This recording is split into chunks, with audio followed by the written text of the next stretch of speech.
How's it going, guys? Thanks for tuning in to this episode of the Phil Talk Sports Podcast, the first episode of 2022. We have the national championship preview for you today and all the ins and outs of the NFL playoffs. Happy New Year, Nick. How's it going, man? Pretty good. Just watching endless sports now that we got the NFL going, college football, basketball. It's all crazy stuff. So glad to be a part of it and break it down. Yeah, it's definitely like peak sports time right now. You got like later season NBA. The games are starting to matter a little bit. We got obviously the bowl season, which just ended. It'll culminate with this game tonight, and the playoffs, which is for the NFL, which is of course always a great time. Before you continue, you also got LeBron's teammates on the trade block, so you're getting to the important part of the NBA season. Oh, is it LeBron trade season already? That seems to be becoming easier, like earlier and earlier every year. Exactly. So yeah, first I wanted to talk about, like I said, bowl season just kind of ended, and I'm someone who enjoys them. We had a few canceled this year, but there's 30 plus bowl games. I probably watched, 20 of them. Not going to say I watched every single game out there, but I am someone that enjoys them. And I wanted to get your take. Some people, think a lot of them are a waste of time and stuff. And I just figured a good place to start is like, where do you fit with bowl games? What do you think? Are they a waste of time? Do you enjoy them as a fan? Do you want more or less of them? Where do you stand? Definitely not a waste of time. People who believe that it is a waste of time probably need a hug. They weren't told that, they're loved or cared about very much. So, you always got those people out there who are just going to hate the fact that the sky is blue and that the sun is out, But in general, when you get rid of those folks, those mopers, you got the rest of us. We just love a random Tuesday. We get to watch some bowl game, and now they got, with the Jimmy Kimmel Bowl, they got random people starting to get, these different bowl, talks and stuff and getting their headline and name out there. So that's pretty cool. I like the idea of the themes changing every year outside of your big ones, throwing different, one year it could be the Tostitos Bowl. The next year it can be the Lay's Bowl, throw out different chips. Yeah. But in general, love it. Extra football. My only gripe is it feels like the distance between the end of the season, especially teams that don't make the conference title in the bowl game, feels a little long. Especially when you're throwing it right when the finals are, for school, stuff like that. Because I guess these are student athletes. But in general, it's a great idea. I love it. And, there's nothing like extra football. I agree. And really, there does seem to be a disconnect. Like if your bowl game is before Christmas, it's one tier. And if your bowl game is after Christmas, especially on New Year's and beyond, New Year's Day is really where a lot of the good ones are. And then the playoffs and whatnot. So there is like that disconnect. I think we could put a few more before Christmas to kind of even that out. And I agree. I got to tell you, it's how many games I watched like at work, just in the bottom of my computer screen, because they were on at like Wednesday at 2. When, the ratings for these are still, because a lot of people are still, either out of school or home for the holidays or whatever. So it would shock people to learn like the ratings of some of these games, I think. And I agree. I think quite a few people are watching. Is that what you're saying? Yeah. I think the ratings like overall are positive for these. They're better than a lot of like NBA regular season games. They don't beat NFL regular season games, but nothing does. And I agree. I like the theme of some of these. I think we need to embrace them. Like the Cheez-It Bowl, I felt started as a joke, but now people are getting into it. When Dabo Swinney can get hype winning it and, getting the Cheez-Its dumped on him and stuff. Like if you can embrace the semi goofiness of some of these, I think that's the way to do it. By the way, are you a Cheez-Its or what's the other one? I'm trying to remember. There's Cheez-Its and then there's Cheese Nips. Which one are you? Cheese Nips. That's right. I remember. I have not tried Cheese Nips. I'm sorry, but True. What kind of ruins my argument? I was gonna bring up that it feels like after the end of the NFL regular season, it feels like the momentum. I might be wrong. I guess the ratings will come out and we'll see who's correct on this. But it feels like the momentum of the college football season kind of goes down the tubes when we're talking NFL playoffs beginning on Saturday and we got a national championship game on Monday. Just my opinion from a distance. But maybe if after, Saban or Smart wins, if they get a bunch of crackers dumped on them, maybe that'll bring in some extra attention. At least you're not the guy that had mayo dumped on you, because that, to me, in that one, it should go to the losing coach. The losing coach should get the mayo bath, in my opinion, treat it like Slime Time Live, I guess. But exactly. I mean, if the NFL's doing that slime time now, then the college should be able to embrace it too. Exactly. And again, not every single one of these games is must watch TV or whatever, but like I talked on my last episode, obviously the Gasparilla Bowl between UCF and Florida did a big number. Obviously, when you can get two schools in like kind of a neutral site, this happened twice this year. We had UCF and UF in Tampa, and then we had North Carolina versus South Carolina, and they got to play at the Panther Stadium. And like, I think if you can do more matchups like that, I was just going to say that. Yep. Yeah. Give us more regional matchups that the fan bases are actually going to care about. Obviously, you can't do that every time, but at least give us like intriguing matchups. Like for an example, like UTSA had a great season, and so did San Diego State. So you put these two teams that aren't necessarily known to have 10-win seasons, put them against each other. The winner gets a 10-win season. May the best team win. And I'm sure everybody on campus, for the Aztecs was hyped about that, but that was a great game to watch as well.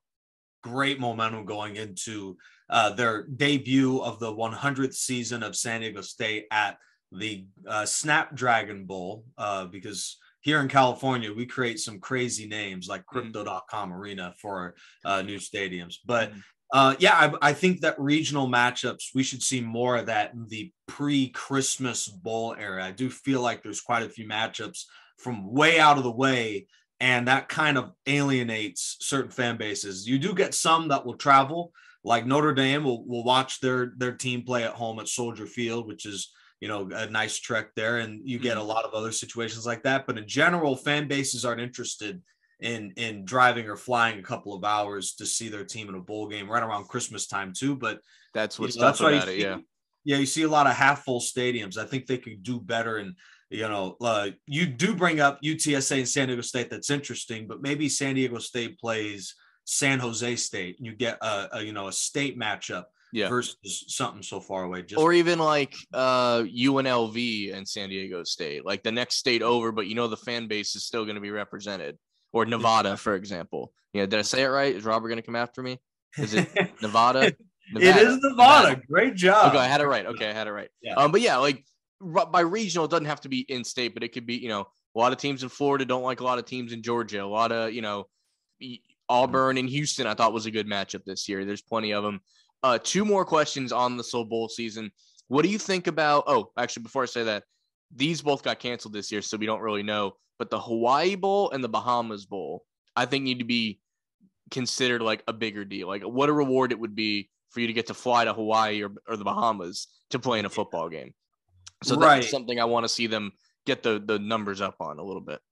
Yeah, I think certain locations would be great to say, here's where two great teams are going to go, not just two teams where, they're probably right around 500. Right. But yeah, I think they could do wonders with more regional matchups and pushing a lot of those before Christmas because, the momentum for a lot of these college fans and students switch to basketball, switch to the NFL and stuff like that. It's kind of hard to stay into it for a month knowing the football team's not playing. But overall, it's still a great bowl season. We just love college football, so we'd like to see it a little bit better. Right. I mean, as we sit here right now, if you don't count the cancellations, there's 41 bowl games. If you trim that to 35, would I miss the 6 that you got rid of? Probably not. But I don't think you need to. You already have them, so let's keep them.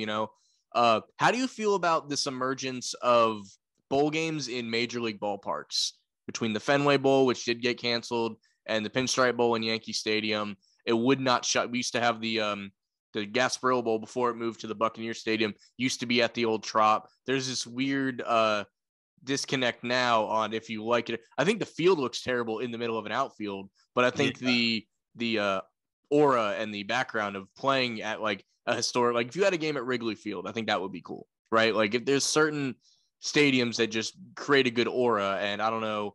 There's definitely people against it and for it, but it is fun and goofy. It adds to the goofiness of bowl games.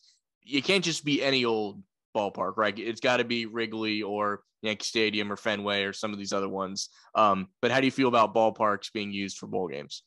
I think every now and then that's a great idea. That feels, by the way, great question. I come into the podcast thinking we're going to break down, Bama and Georgia, and I'm sure we'll get to it. But here we are talking about Fenway Park with college football. But overall, I think once in a blue moon, I think that's a great idea. I think it's pretty cool to bring in even shoot like an MLS stadium. How about, one of the great, arenas in, just all of sports. I mean, Orlando City does host the Cure Bowl. It used to be at the Citrus Bowl. It was a little bit too big of an arena for the teams that they were bringing in. And now they have it at, they went from a 60,000 seat stadium to 25,000. And the Cure Bowl is, quickly becoming obviously it's for a great cause, breast cancer research, but like having it, like you said, an MLS stadium, I think more people need to look at that because the match just works so well. Yeah, no, absolutely. I think if you put a college football in a box, you're only going to get but so far. But I think when you expand it, when you think, outside of the box, think about, we've talked throughout the year about what teams do you think would work best in a certain conference, and then, bowl games now. My thought is what is starting to feel a little bit outdated, and, we've already kind of gone over this, like having the venue, certain venues for certain, conferences, the third place team in this conference, third place team in this conference. It feels like there gets to a point where teams are trying to get, celebrate in third place or fourth place. And I think, if we change a little bit of that, college football will be better for it. I agree. That is something that I think is slowly going away. Like you were saying, and it's kind of an outdated concept. And, there used to be a point, the whole reason we ever had a BCS championship in the first place was the Pac-12 and the Big Ten said, I don't care what you guys do. We're sending our champions to the Rose Bowl. And like, they didn't want to get off of that, which is why this other thing, happened. But I agree. We're slowly getting away from that because it used to be, I remember when UCF was in Conference USA, the Conference USA champion played the lowest ranked SEC team in the Liberty Bowl. And it's like, it made it a little easier to guess who you were going to play. But half the fun is watching that bowl reveal show and finding out who teams are going to play. So I think it definitely adds to some of it doesn't make it as predictable too. So that's always nice. Yeah, it's an extra show to throw on, like with every Tuesday's playoff rankings reveal show. And they just got to do stuff different on that show versus the AP poll. So, yeah, I'm sure they're headed that way. They just have to cross some T's and dot some I's. Yeah, how they stretch that ranking show for an hour every week is like, that's another question, I guess. But yeah, Nick thought we were going to come on first show of the year and just phone it in, but we're going to ask the hard questions about games in ballparks and MLS stadiums. And now we will get into the national championship game, which by the time you hear this, we are filming this a few hours before the game. And you'd be forgiven if you forgot that the game was tonight, because like you've already kind of alluded to, that's such a break in the action, the whole 2 weeks or whatever they spend between the playoff games and now, it really kind of kills the buzz for college football. I'm going to watch it. I'm going to enjoy it. But when you stick it on a Monday, I feel like the buzz isn't there for what should be considered the Super Bowl of college football. Mm-hmm. Especially, I think if they could figure out a way, now they may know more than us, because it feels like the NFL, and we'll get into it, is with 17 games in a weird quandary. That odd number with only one bye week and so many games crunched together. It does feel like we're headed towards maybe doing an 18-game schedule soon. So maybe the national championship is perfect. But as it stands right now, watching Chargers Raiders last night, hyped for games starting on Saturday now with the NFL Wildcard going through Monday. You're right. The buzz feels killed, but there's still a little bit of buzz once you start getting closer to kickoff. And I forget his name. He called the Broncos game on Saturday, Broncos Chiefs, but he was throughout the game talking a lot about the play-by-play guy for ESPN was talking a lot about the Monday matchup. So he tried his best about hyping this game, but it still should be pretty good. But you got two problems. One, playoffs for the NFL, and two, we've got another SEC matchup, and the rest of the college football world is just watching. Yeah, I mean, the NFL is definitely to blame here when they started putting some of these games on Saturday. Like and it's only 2 games, but it was enough to like if the national championship would have been this past Saturday, I think there'd be a bigger buzz about it because you would have had all morning to do a pregame about it. And with the way they do it now, the game's at 8. They'll probably jump on at like 6:30, 7 o'clock, do some pregame stuff, and that's about it. And as you said, like I live, in the South, so we have, people care about Georgia here, people care about Alabama, and obviously where you live, that's probably not the case. And it's an example of why, a good USC team would be beneficial to everyone else in the world. So I think it is a combination of people it's a regional matchup. People up north don't care. People to the west don't necessarily care. And then the fact that they have to basically just stick it in on a Monday, which I don't think is ideal. You would never play the Super Bowl on a Monday. So why would you want the national championship there? Right. And, the theory is you get the Friday to the next Monday as like 10 days to prepare, 10 days to rest and get ready. But yeah, just pretty anticlimactic for sure. But the game should be good. We just touched on it briefly, but yeah, it's not the fact that we've got a regional matchup that happens even in the NFL. Yeah. In fact, the Bucs played a home game in last year's Super Bowl, so it happens. Right. The problem is, teams like USC and the Pac-12 knowing that outside of a miracle, there is no chance. Unless Lincoln Riley hits in 2 or 3 years, it's like, the Pac-12 might as well, cross fingers, you make, a couple of big New Year's 6 bowl games. That's about it. So pretty unfortunate, but it should be a great game nonetheless. And a lot of NFL scouts are watching because you have some great quarterbacks or great quarterback, and you have some great teams and great players that should be playing on Sundays pretty quick here, playing tonight. Agreed. We're not that far away from talking, draft talk. I imagine by the time I have you on again, there's going to be a little draft talk already sneaking in there. It's never too early to break out a mock draft and all that stuff. But we'll talk about the game here for a minute. I'm in the situation where I think if Georgia doesn't win this year, they're not going to win. This is their best chance, I think, to beat Alabama. Hey man, if you want to talk about it now, in a while. Yeah, it is just unfortunate that this year is one of their worst years quarterback-wise. Stetson Bennett is solid. He's been serviceable all year, but you saw it in the game against Alabama earlier this season. They just couldn't have a consistent passing game. And it's like the Ravens a couple years ago in the NFL, when you fall behind with a quarterback that's not that solid and you don't have these, great runners like you did in years past, like Nick Chubb for Georgia, it's going to be pretty rough. So I think the game for Alabama, with how great they are defensively, led by Will Anderson, and the fact that they can pound the ball and they do have a very, very solid offense, I think the game could be won in the first quarter if Georgia falls behind by a couple of touchdowns. They definitely could. And like you said, with Stetson Bennett, he's been good and he hasn't done anything to lose his job. But if this doesn't go their way, people are going to say, why didn't you play JT Daniels, right? Like if they don't win, there's going to be a million reasons for it not to happen. But like I said, I don't know that Georgia's going to win, but I think if they don't win tonight, they're not going to win. They're not going to beat them as long as Alabama is what they are now, as long as Nick Saban is there. This, like I said, is their best chance. So if they don't do it, they're going to have to really look at their program and say, are we okay being number 2 all the time? Like if it doesn't happen this year, I really question, what's going to happen. I've heard for like 10 years in a row that Alabama isn't as talented as they used to be. They don't quite have the firepower that they used to be. And I just constantly roll my eyes at that. It's like Alabama probably has a bunch of names you've never heard of, but they're still 5-star recruits. They're every bit as good as the players they had before. But this is the one year, and it's ironic because they're in the national championship, but they sure did have their fair share of luck to get here. Don't get me wrong. Losing to Texas A&M, needing overtime to beat Auburn, having some, great stroke of luck late in these games. Arkansas is another team that I remember very, very close down the stretch. But this does feel like the one year where those pundits are right.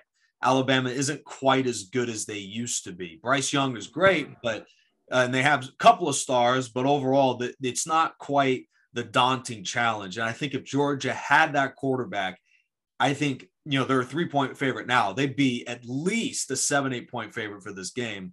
The problem is they just happen to catch a team that, is struggling in that regard. So we'll see.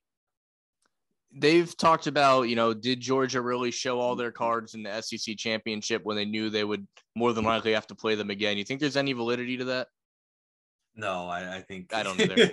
and we'll get to more, just a little preview about Brandon Staley's decisions late in that game. And I think it's two of the same thing where it's like, look, these coaches want to win. I don't care what, matchup they may be playing for. Yeah. That's silly. Yeah. It's easy to say that after you've lost and lost, pretty big too. It's easy to like use that as like a comfort thing. But like I watched that game. At no point did I think Georgia had something that they were holding back. Like maybe Alabama did when they played Cincinnati. Like that's a team that maybe like their offense couldn't move the ball. So they knew if they just let their defense do their thing and put up like 14 points on offense, they were going to be fine. They didn't reach into I think Cincinnati's defense was, good enough to make that a game, but their offense absolutely wasn't. That's what that came down to. And plenty of people are going to talk about disappointing. Yeah. And so many people are going to talk about like, oh, this is why you can't put a Power 5 team in because you get a blowout. We've had blowouts in the first round every year since this modern version of the playoffs has gone. So I don't know that you can blame Cincinnati for that. Look at Michigan against Georgia. Wasn't much better. Oh, trust me. We've seen way worse with Power 5 teams getting crushed like that. So I don't think it's a Power 5 group of 5 thing. I think it's right now, the top of the SEC, they must be putting out some sort of money. I'm just speculating here, so don't come after me, SEC or whatever. But it just feels so overpowered right now, where it's like only those two teams have a chance. It's like they're playing in one league and everybody else is playing in the other. So I think that's the issue. Group of 5, I think they held their own this year. There was some good candidates. Cincinnati got in. And they gave every bit of fight as anybody else. Yeah, so this has been a great year for Power 5. Like you said, Cincinnati got in, Houston beat Auburn, UCF beat Florida. Like there was a lot of good. Army beat they went Missouri. Like a lot of teams that be considered Utah. Yeah, that's true. That's true. But yeah, so it was a great year for Power 5. And tonight's game, granted the buzz isn't where I would like it to be or where it was when I was a kid, let's say. But it'll still be a fun game, and I'm looking forward to watching it and hope you guys are too. We're going to take a quick break, and we're going to come back and talk some NFL playoffs. So stick around. All right, guys, we're back here to talk some NFL action. But before we get to that, actually, this is Monday, January 10th as we're recording this, otherwise known as Black Monday, when a lot of NFL coaches get the axe. As of this morning, we have 3 that have joined, the other list of the Urban Meyers and the John Grudens and stuff that have already been fired this year. For Chicago, Matt Nagy has been shown the door. He was followed quickly by Mike Zimmer of Minnesota.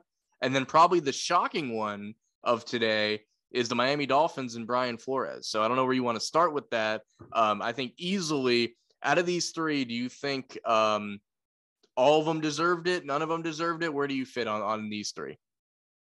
I think between the 3, Mike Zimmer deserved it the most. I think Matt Nagy was basically a horrible decision at quarterback going, I think, Justin Fields doesn't deserve this, even though they went up and got him in the draft. He belongs certainly on an NFL roster, an NFL team at some point.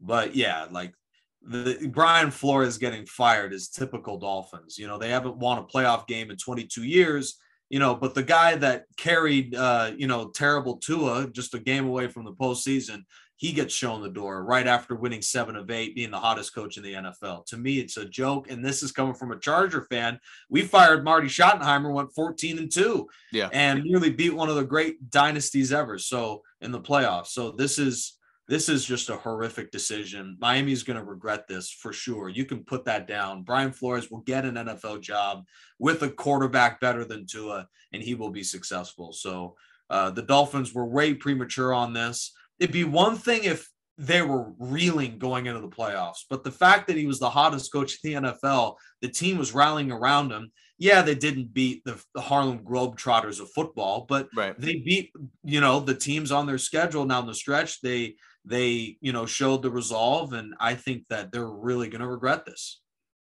I think they definitely are going to regret this. I think if nothing else, he earned another year to I would move on from Tua before I move on from Flores personally. Apparently the ownership loves Tua more than Flores. And it's like, of course they do. So unfortunately, it's like Miami has had this sort of dilemma before where they were, they kind of put Ryan Tannehill's career almost down the tubes, and Ryan Fitzpatrick, they put their arms around him, and it's just Miami needs to realize they're not close right now. This isn't a playoff roster right now. They got a couple of good players and a bunch of dregs, but this also goes to show how great the coaching staffs and the people that are available are right now. I mean, I think 5 years ago, Eric Bieniemy gets a job, no problem, but there's so many great candidates for NFL coaching jobs. I mean, a Super Bowl champion, your guy, well, maybe not your guy, but he won a Super Bowl for you, Doug Peterson. The fact that he's still on the market, it tells you how good the coaching staff, the coaches available are. I had Doug Peterson, and he is my boy. I'll still say I have nothing. Okay. I have no ill will against Doug Peterson whatsoever. I had him shoehorned in to take the Raiders job, but the run that they've gone on, I think that interim coach is about to get interim taken off for at least a year or two. He better. Yeah. He better. That he couldn't do much better than that. Mm-hmm. But as far as these other two, Nagy and Zimmer, I think they're a pretty similar story. Like they saw the run that they have created with the players that they've had, and like they've hit a ceiling. This is as good as they're gonna get, sort of thing. And they're okay.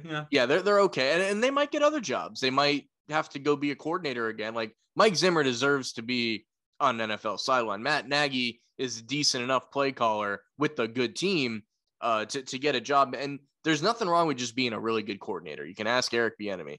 Be where your feet are sometimes. Know what you do well and just do it to the best of your ability. Who do you consider the hottest coaching candidate in this carousel right now? To me, I think it's, for whatever reason, Todd Bowles. People still think he's a guy that I think knows what he does well as a defensive coordinator and should stick there. But someone like Byron Leftwich for the Jaguars is really intriguing for me. Listen, man, another question out of left field. Are you on my team or not? Okay, I didn't prepare for coaching candidates, but just off the noggin, I'd say Doug Peterson. I think, not knowing all the other guys, and Eric Bieniemy's right there, 1A, 1B, where they have proven NFL track records.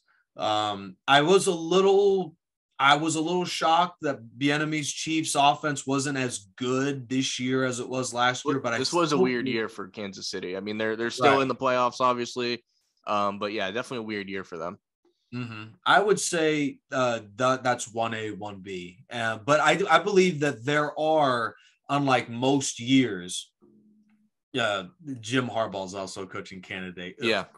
But anyways, you have a lot of great coaches where I think this could be a year where there's currently, you mentioned 5 coaching openings. I think 3 or 4 get their guy and are happy with their guy. And that's the most important thing. I think there's a couple of teams where they brought in a coach. I think Houston's the prime example, where I think they knew David Culley was probably not going to be their guy, but they picked what they felt was the best available and was worse than they thought, I'm sure. But this is the fact that he's still with the Texans, to me, is a little amazing. I know Watson's not there anymore. That's a side note.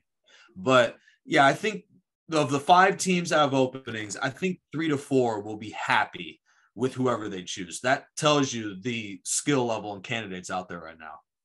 That's true. This might be one of the better years to try to hire a coach. There's many years where if you don't get this one guy or this one guy with experience and this one hot coordinator, then there's just a bin of everybody else. This is a year that, like you said, 4 to 5 teams might make a home run hire, when normally there's only like 1 or 2 home run hires to be made. So if you're a fan of a team that's looking for a coach, I do think there's a better chance of nailing the hire this year than in years past.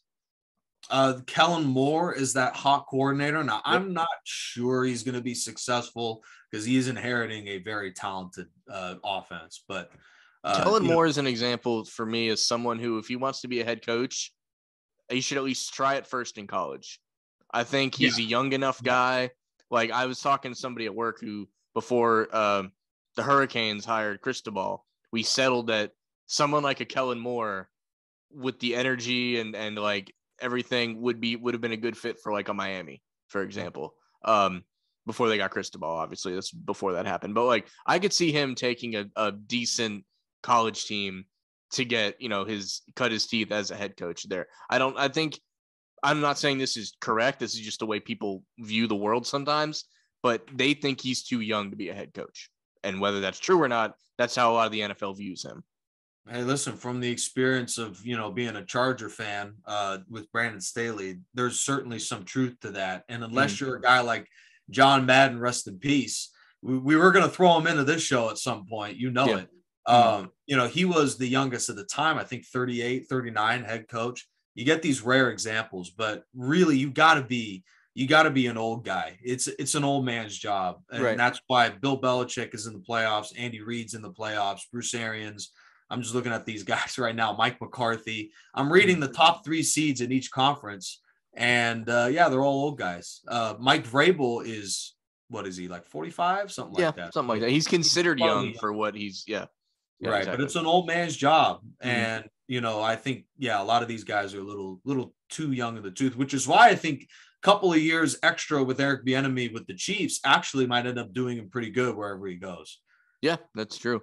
So before we talk about the playoffs itself, let's talk about what ended up being a playoff game last night for you. And I'm just going to let you vent for a minute, but let's just talk me through the Chargers Raiders situation. You let it all out. This is your time. Come on, man. This is your time. Oh man, my internet connection's going bad. This is typical Chargers and typical Raiders this year. This is their 4th overtime game, and they won all of them. Shout out to the Las Vegas Raiders and their magical season that's going to come to an end this weekend.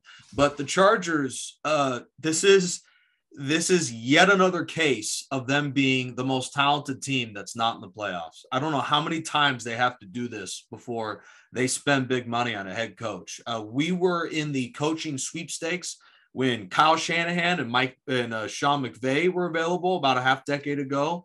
And I think this year, when we got Brandon Staley, who's some 1 or 2 rookie coaches that really shine right now? There's a couple I'm drawing a blank on, but Brandon Staley is one of the youngest coaches ever. He was just a 1-year coordinator with the Rams. And to me, I feel like he was the cheapest big coach candidate on the market last year. And, it seems like we always do this. And here's the results. You get unquestioned potential and yet another playoff, disappointment. That really was a playoff game last night. Everyone's going to talk about Brandon Staley. I know you weren't up to see a lot of the end of the game. Brandon tried to be, man. That game went till almost 1 a.m. here. And granted, I had today off, so it wasn't even a matter of needing to go to bed. I couldn't keep my eyes open. Right. I wanted to stay up. I saw the score at one point, and I turned it off. And I checked my phone one last time, and I saw it was tied at 29 going into overtime. So I put it back on at that point, and I tried to will myself through the rest of the game. Right. Well, shout out to you, man, because it was long for me, about 4 hours. But unfortunately, the Chargers are going to get, Brandon Staley is going to get blamed because he called a timeout with 38 seconds left. Play clock's at 5. Raiders look like they might have lackadaisically just settled for a tie. Yeah. Knowing they make the playoffs either way. It would have been the greatest tie game in NFL history. No doubt. But unfortunately, what Brandon Staley didn't do is going to get overlooked today and maybe throughout the offseason. He was a defensive coordinator and a defensive mind, and his defense was 29th this year. And I know they didn't have, the monsters of the Midway or, one of those great defenses like the Steel Curtain out there. But they did have Derwin James on defense, Joey Bosa on defense, a couple of Pro Bowlers. To be 29th with the talent that he has and the fact that he's a defensive guy, I know he's in his 30s, but it was just a joke all year. This was one of the worst third down defenses in NFL history. They were awful in important defensive situations. And to me, thinking that Justin Herbert is as great as he is, and the Chargers were such an interesting 4th down story this year, and they pulled off a lot of crazy wins, but for them to not make the playoffs is one of the biggest disappointments. But the Chargers never cease to amaze. Is there any chance that this whole situation costs him his job? I was gonna say no, but then a black cat comes rolling through the podcast today, so I'm thinking I might triggers be a wrong podcast debut from what I'm not sure. But yeah, seriously though, who do you I think if everyone takes a deep breath about this, they move on, but like there's a chance they overreact to this, I think. And that's what it would be. It would be an overreaction, but I don't know if they take it that far.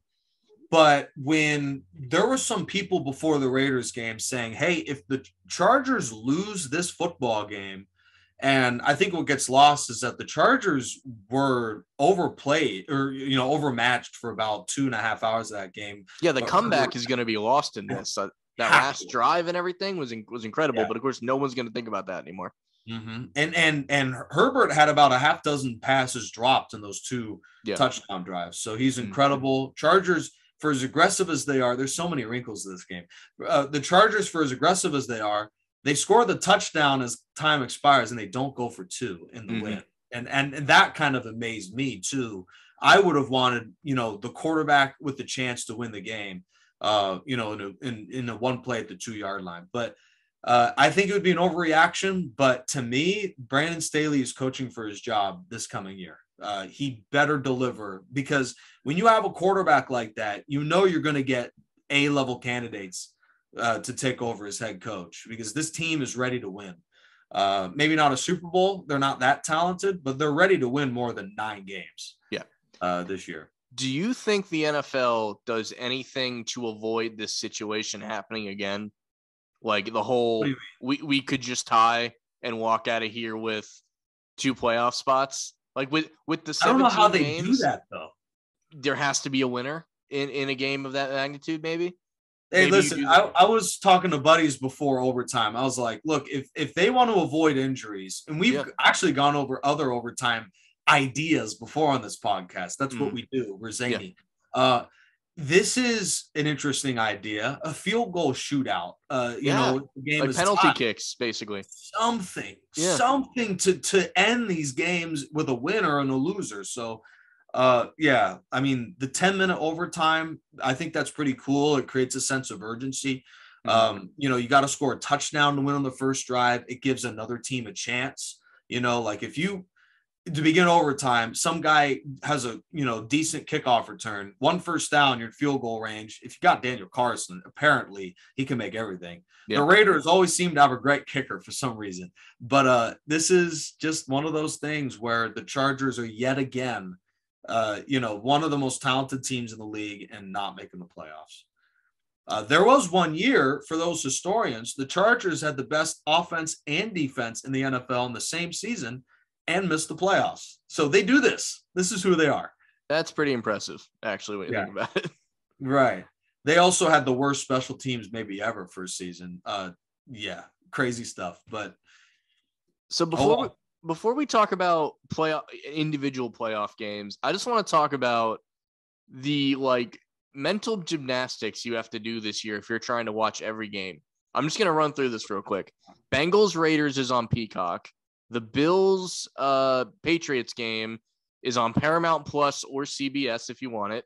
Paramount Plus, what? Yeah. Eagles Bucks is on Fox. Thank you for giving us a normal channel. Cowboys Niners is on CBS, Paramount Plus, Prime Video, and Nickelodeon.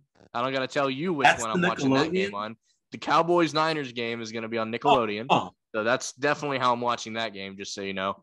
And then the Chiefs Pittsburgh game is on Peacock. And then the weird Monday night wildcard game, Rams Cardinals, is on the ESPN family of networks with ABC and ESPN and ESPN Plus and all that stuff. So do you miss the days when it was just like Fox or CBS? Right. And then NBC would get one of those games at some point. But where's NBC? Are they just not? I don't. That's weird. Yeah, crazy stuff. I mean, it's not like I have Peacock. I don't have Paramount Plus or anything. So I should be able to watch all these games still, but it's like, why make it? What? No other medium in the world would do this. Like, you want to watch episode weird? You want to watch episode 1 of something on this channel, and then next week it's on another. Like, you would never do that. It's ridiculous. Especially the same day having 3 different channels for 3 different games, but and 3 weird channels. But to me, I feel like, no offense, but Eagles Bucks feels like the perfect Nickelodeon game because the Cowboys, we feel a certain way about the Cowboys, but they are interesting to watch nonetheless. The fact that that's the Nickelodeon game is a little weird to me. I mean, it's not only on Nickelodeon, Right? But so still, I mean, I get what you're saying about or Eagles Raiders Bucks. Bengals also I feels was gonna say Raiders Bengals. I think the uniforms and everything. There's no bad one for Nickel, like Kansas City Pittsburgh. I don't think I would have. Well, last year they got like the worst game, right? They got Chicago and somebody. Yeah, so like I guess they're making it up for them for a little bit, and like I don't know, but so out of these games, I have them in front of me. I don't know if you do. Oh, I do.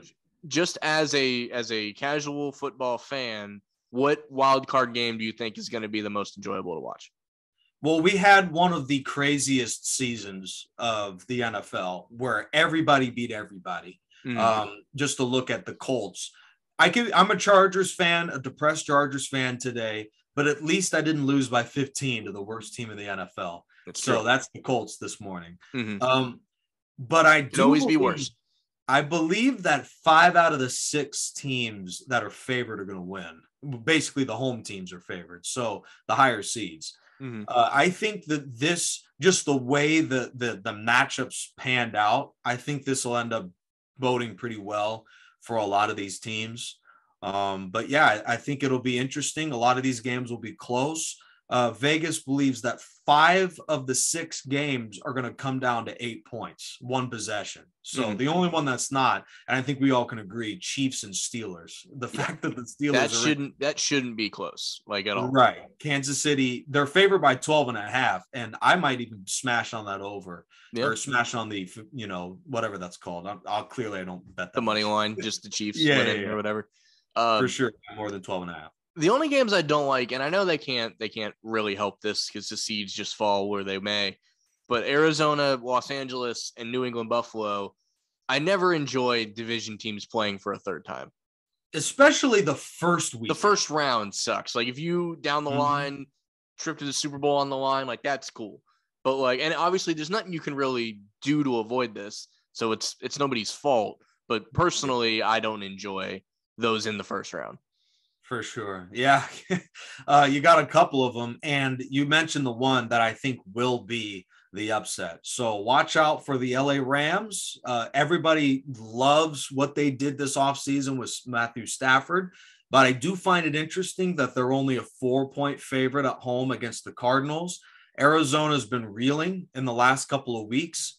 So a lot of guys who love the Cardinals early have hopped off the bandwagon. But I think their experience, and I think the not just the age, I'm talking veteran experience on the roster, but experience in terms of how they finished last year. I think this year they're going to come out strong. They got an extra day to prepare. Monday night, there's no weather to think about because it's at SoFi. I think the Cardinals go in there because they beat the Rams in their building earlier this year. I think the Cardinals are the one team that wins who shouldn't win this weekend. So watch out for that one.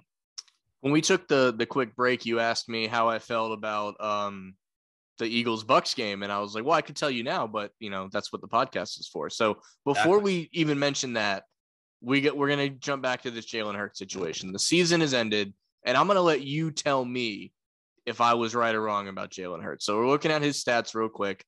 16 passing touchdowns, 9 interceptions. He rushed for a team-leading 784 yards, 30 more than Miles Sanders, 10 touchdowns on the ground, and he fumbled 4 times. So that gives him 26 total touchdowns. And I'm not saying he lost all these fumbles, but he did fumble, 4 times. So that's 26 4 times in a season is not that much. Not too bad. I honestly felt like more. So that's 26 total touchdowns, and would that be 13? So basically he's a 2-to-1 touchdown to turnover ratio, 61% completion, led the team to a 9-8 record. It's the most rushing yards by a Philadelphia Eagles team ever, which should not be surprising based on, the run heaviness of this team. Made the playoffs. Do you tell me, would you say I was wrong about Jalen Hurts? Because I think They found the perfect way to use him. And I said that early on. I'm like, I'm not saying you can't tear an entire, Tebow-ize it a little bit. You make this team a thing that he can run. You can't just stick Jalen Hurts on a team and expect them to be good. But if you kind of mold the whole team around what he does best, which is running, and have him throw, only when necessary, that you could win games. And I had us winning 7 games. We won 9, and we won a game or two we shouldn't have won. And we also threw 4 picks and lost to the Giants. So it's still kind of even, beat the Jets and that sort of thing. So you tell me, do you think I was too harsh, not harsh enough, or just right on Jalen Hurts? Well, for our audience, could you clarify what your preseason position was of him? My whole perception of Jalen Hurts is that he's not a franchise guy. He was somebody who I was not going to be shocked if you could win some games with. And keep in mind, this team started 2-5 and ended the year 9-8. So definitely turned the corner at some point. And it was really when they turned us into a run first team instead of just your normal. If you put Jalen Hurts in just your normal standard, 50-50 run pass offense, I don't think it works out well. I think any starting quarterback that play. Oh, and I said Gardner Minshew would start between 1 and 3 games for the team this year. He started 2, so I nailed that one. And 16 passing touchdowns for a quarterback in 2022 is not a dominant performance, in my opinion. So basically what I said, it was Jalen Hurts is good. He's not great. He's not a franchise quarterback is basically, and that was enough to label me a hater by a lot of people. So I never said like this guy's an absolute bum and doesn't deserve to be in the league. I just never put him at like oh no, we don't even got to look at quarterbacks. We got Jalen. We're fine. Like that's put him on like a Justin Herbert level, for example, as another young QB. So I basically said he was good, not great, not a franchise quarterback was my overall take.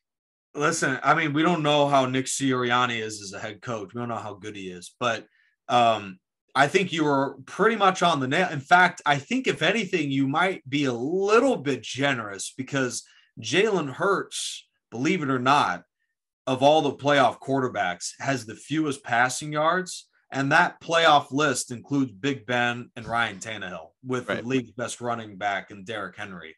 So you might be even a little generous. Jalen Hurts, I thought he would be a little better than he is. He's actually underperformed my expectations. So the way I look at it too, his bad games are really bad. Like I said, 4 picks against the Giants. The games that and I'm taking out like the Jets game, which that Minshew actually played that one, but I'm taking out the Jets game and like the Lions game where we scored 40. The games that we win, he's throwing for like 160, no touchdowns, no interceptions. He might run one in and he'll have like 70 to 100 yards rushing.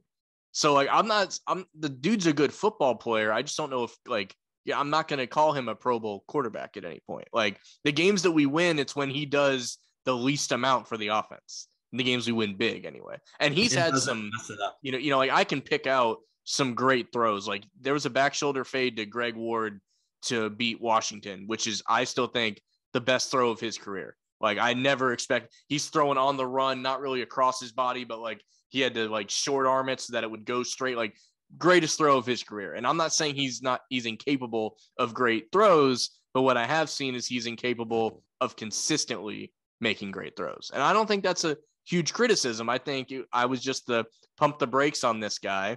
And clearly, and you take this week out, if it was a 16-game season, we probably finish 8-8 because we would have had to play Dallas because that's a division opponent. We would have lost one of those extra games.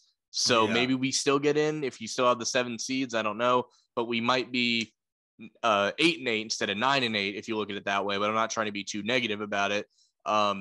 What I'm saying is like I think they definitely overperformed at times.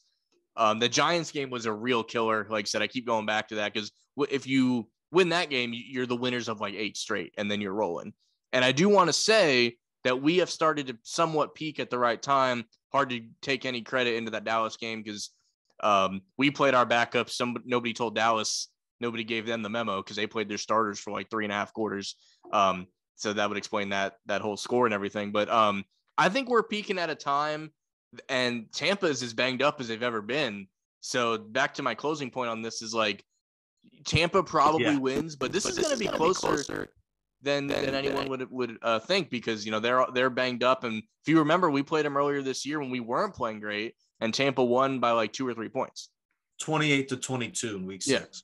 Yeah. Mm-hmm. So yeah, like I don't know that I would bet the Eagles if you're looking at it that way, but like that game will probably be closer than people imagine. That is a 1 p.m. Sunday kickoff, 68 degrees, beautiful, beautiful day for football. The Eagles have the number 1 run defense. They have a top 5 running offense. They play the NFC East. They play the AFC East. They had one of the easiest schedules in the NFL. And Jalen Hurts and the Eagles barely made the playoffs. I think if you say Jalen Hurts is about 23rd to 25th best quarterback in the NFL, to me, that feels right around where he is. I'd put him, I'll do a little, so you said 23rd to 20. Yeah, that's about right. I might put him closer to 23rd than that's probably about right, though. I think I'm be splitting hairs like if I said Teddy anything Bridgewater, he's right around there. I'm trying to think of like other guys that are just like, look, if you're going to make the playoffs, all right, you better be leading the NFL in rushing. So right. He's right around there. He's a little worse than Ryan Tannehill, a little bit better than like Drew Lock or something. So, I'd say because of his running ability, I think you're about right. I think the Bucs are probably a little bit too talented for the Eagles to beat, but yeah, you're right. This should be a great game, just like week 6. So, and I was, what are the odds that the Eagles get to play a playoff game in Tampa? Don't see it in the cards for myself to make it to the game. Would have been nice. Who knows? I might randomly text you on Sunday with a selfie from the game if something really crazy happens, but I don't see that in the cards for me. Kind of like earlier, by the way, guys, Nick might be going to the Pro Bowl. He just casually dropped that on me the other day. He was like, "Oh, probably going to the Pro Bowl, by the way." So maybe that'll happen, but I don't see myself at this game. Would have been awesome. The last time I did see the Eagles in person was at Tampa versus the Bucs, so that would be pretty cool for sure. But so that's the game that I would say take a little bit of. I think the Bucs are favored by like 8.5, so it's like 8.5. There's some money to be made there if you wanted to put it on the Eagles, I would think. The game, I think Dallas and San Francisco is really interesting because I don't know what Dallas team's going to show up. So yeah, same with the Niners. They've had some good games this year. Let's just that is the smallest point spread of the weekend, -3 for Dallas. So it's almost and you're pretty much spotted 3 points as the home team. So really what they're saying is we don't know what's going to happen here. Both teams are the same talent. So let's lightning round this. We got a few, we're not wrapping up immediately, but let's lightning round this real quick. Okay. I'll let you go first. Vegas at Cincinnati. Who do you got? Vegas made the playoffs with the 27th turnover differential in the NFL, -9. They won 3 of their 4 games going into last week with losing the turnover battle by an average of 3-0. So the Raiders are winning games while shooting themselves in the foot. So that's amazing stuff that even a Plaxico Burress couldn't do. I give the Bengals the win. Bengals blew them out in week 11, 32-13. I think Cincy wins at home this time, but it's a much closer game because the Raiders can't keep turning the ball over like this. I also have the Bengals. I think the Raiders making the playoffs deemed their season a success. Yeah. And the Bengals they've made it to the playoffs with Andy Dalton and such. I think by winning even a wild card game shows their fan base, like, this is different. This is a different Bengals team.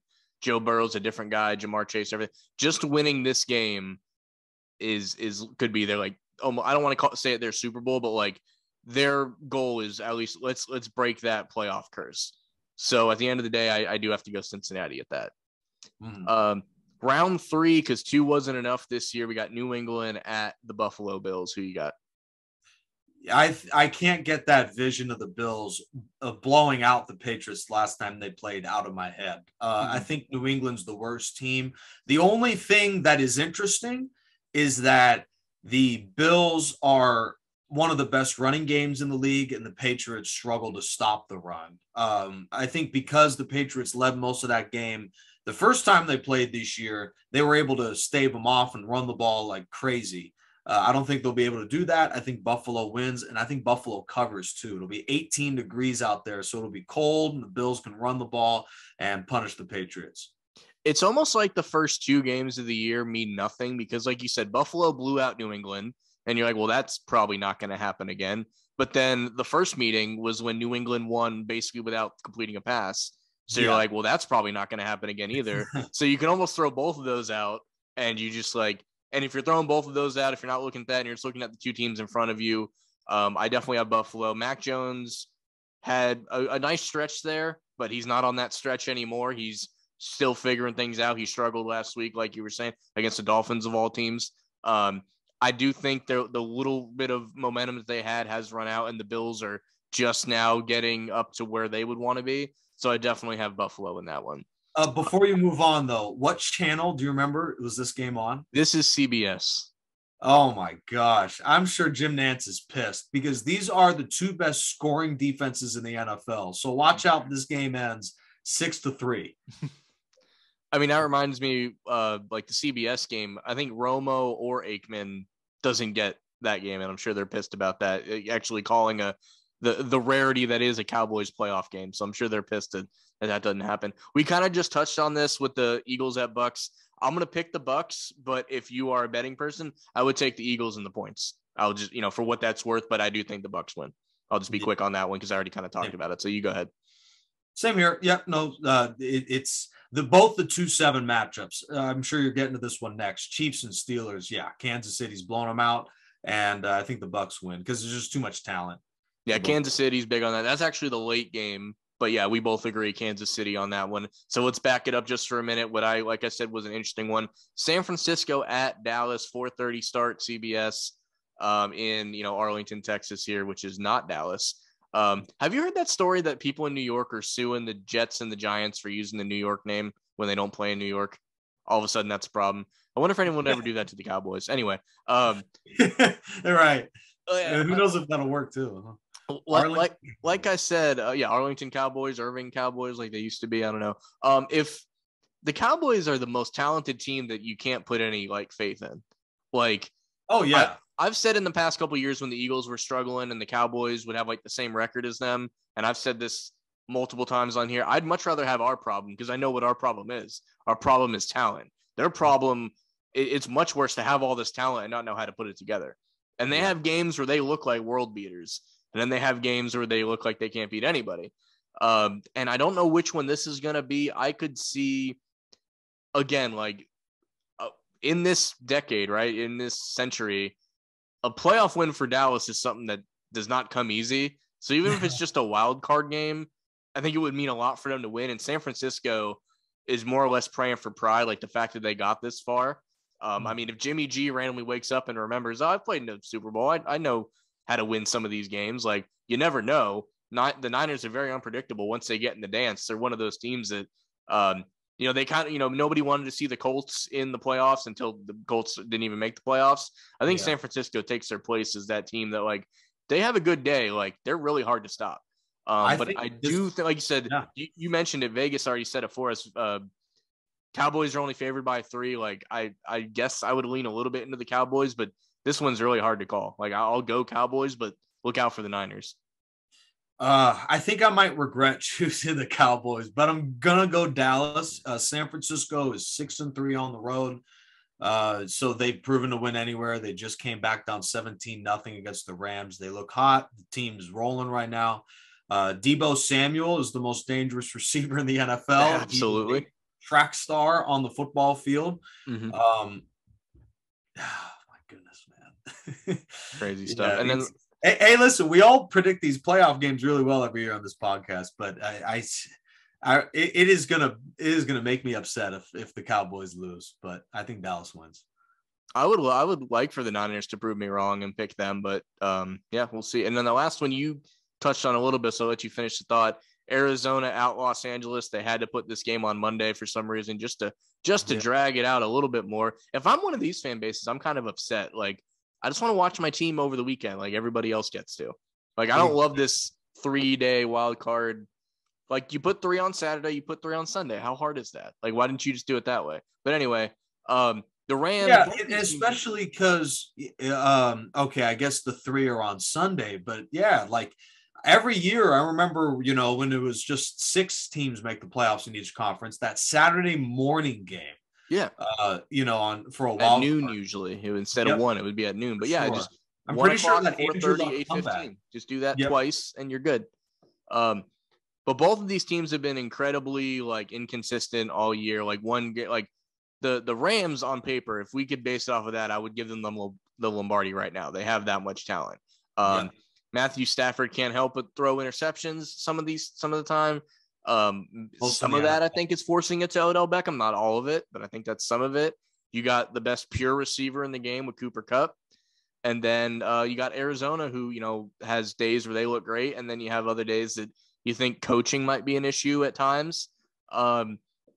This is really tough. And again, to add it up, this is a divisional opponent that, they split the regular season series.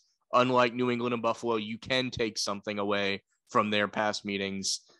This is like a coin flip to me. And I guess I'll go LA because they're at home. But like, this is very much a coin flip. Yeah, I just got a gut feeling with Arizona and Cliff Kingsbury. They have the sort of talent and veteran leadership where they could win in a game like this. And I think the Rams winning the NFC West kind of hid some of their blemishes that they've had all year, because they've had a turnstile at running back. They've had defensive struggles because Brandon Staley's gone now. They're struggling against even average offenses. And, it was case in point last week. They couldn't slow down Jimmy G in the second half. So the last 2, man, like 49ers and Cowboys, and then Cardinals and Rams, it's the Wild West for the NFC. They've got a lot of teams that could really be world beaters or could be one and done in the playoffs. So this will be a wild weekend for sure. Absolutely. Just to quit. I figured out why they call it Wildcard Weekend. Yeah, there you go. Who would you say, if there even is one? This has been a very competitive year. Who is your favorite going into this? Like, what's your early? We'll change this every week, but what's your early Super Bowl prediction? So you're not married to this. Just as we stand right now, who would you pick? Well, first of all, this is going to be a crazy take right off the bat, but I think the Titans are one of the weakest 1 seeds in the NFL we've seen in a while. I think the Chiefs come out of the AFC because I think that they'll most likely play the Bills in the conference title, and I just believe Kansas City's got too much firepower.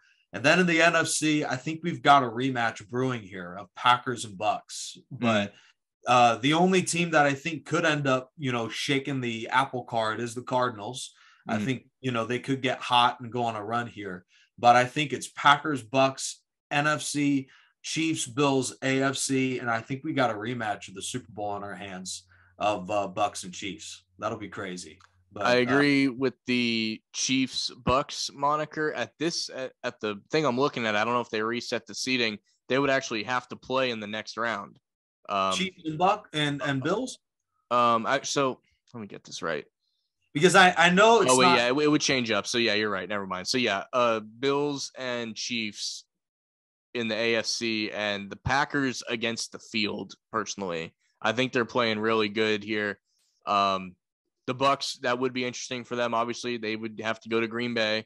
Like I said, LA. Whoever gets out of that LA and Arizona matchup, They probably had to earn that win. So if they can get the ball rolling at that point, you never know. Yeah. But the NFC, I think it's the Packers against the field. And then I think we kind of agree on this. It's Bills and Chiefs. I think we're going to have a little bit more to discuss once we see how these teams are looking once the playoffs have actually started. But it sounds like we're kind of on the same wavelength, at least to start the playoffs here. Yeah, I mean, I could be wrong on Tennessee, especially if Derrick Henry comes back. That's the wild card factor there. Yeah, he's supposed to be back. Okay. He could have technically played this week, but they didn't want to risk it. So he should be good to go. Now, is he 100%? I don't know, but a 90% Derrick Henry is better than 100% a lot of other people. Yeah, for sure. I think the only thing that I think could upset the prediction of the AFC, and I think overall, I think the one team that could end up shaking things up is if the Titans, they would most likely play the Bengals. So if Tennessee is able to beat them, I think the Bengals are really good. Yeah. Okay. Yeah, but the Bengals could crash the party, no doubt about that. They just their lack of experience in the playoffs is concerning. But other than that, like if you're just basing off of what you see in front of you, yeah, they could be party crashers for sure. Yeah, so in fact, it probably would be good if we get the bracket up. So I could be wrong. Titans might play the Bills next. It's crazy, but nonetheless, I think Tennessee is a pretty weak 1 seed.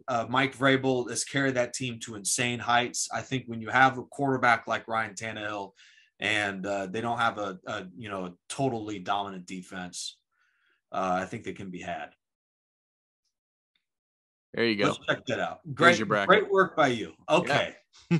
Here we go. We might as well just break this down. For the audio listeners, we have the bracket up as a visual aid now as we finish this thought. So, okay, actually, this bracket's a touch confusing. So, does that mean if the Chiefs win, they play the Titans?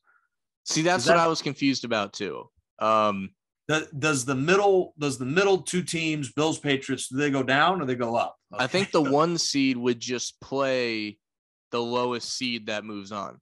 That's what I thought. I think that's how that goes. Another bracket where, my goodness, it's all good. I'm pretty sure that's how that works. So we'll know going into next week about that for sure.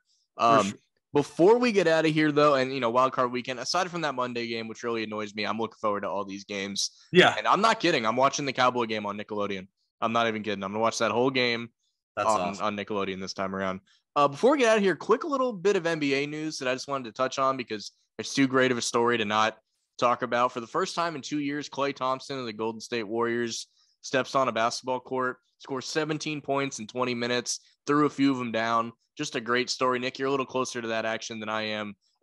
It must be pretty cool to just see him back on the court after all the injuries and really helping out that Warriors team as we get, we're over the halfway point of the season. And he did not look, it's one thing for him to just get out there. This wasn't an Alex Smith situation where you're just like happy he's out there. He's out there draining shots. He's like I said, he's dunking on people, driving the lane. Like he looks 100%. Granted, it was only 20 minutes, and he started the game. They just, they weren't going to have him come off the bench. They had him start the game and then just played, a limited number. But like, how cool was that to see Klay Thompson? Yeah, and it's kind of cool they played the Cavs, because that's been the team they played in the finals so many years. Really, really cool story. He looked a touch rusty. Of course he did. But he looks like in about 2-3 weeks, he's going to be the same Klay that we know and love. 25, 30 points a game, on 2 dribbles. So just crazy stuff. He basically played half the amount of time he would play, and he scored half of what he would normally score. Like he's right on pace. Scored 17 points in 20 minutes. If you give him 40, he's going to score, like you said, 30, 35, whatever it might be. Granted, it was against Cleveland. It was. So. But Cleveland's a little better than they used to be. Yeah, they're not playing the Lakers or anything. But in a game like that, yeah, I think he even drove, like I said, he got a couple dunks in this game. I think he drove the lane more than he normally would just to, like, see if he could kind of a thing. Right. And he seemed to have no problem with it, And he was cutting and he was, doing all that, testing the Achilles and all that stuff. So if I'm him, I would imagine it's like, if I'm only going to play 20 minutes, I'm going to play this 20 minutes. I'm going to do everything in this. And like he might only play 20 minutes a night for three weeks, like, which is, they're still winning games. So that's fine. But just, not a Warriors fan or anything, but like, it's hard to not root for a guy like that and for him to finally be back. Good news for Warrior fans, and just, it's good for basketball. This is a dude that's, people talk about, you can't really hate Steph. You definitely can't hate Klay. So it's definitely great to see him back on the court. No, I know. I'm a Lakers fan who loves watching the Warriors and everything, every part about them, their spirit. Steve Kerr's got that team playing team basketball. And I think it's a foregone conclusion. We got Warriors and Suns in the Western Conference. I don't even see the Lakers getting there. We'll see. But, it's scary hours in the NBA that the Warriors are second in the West, and then they bring back Klay. Yeah, they bring back their second best player, who would be the best player on any other team he plays on. So that good of a stuff. But just like that, guys, first episode of 2022 in the books. And I hope everyone enjoys Wildcard weekend. And we'll see you next time. Thanks for watching.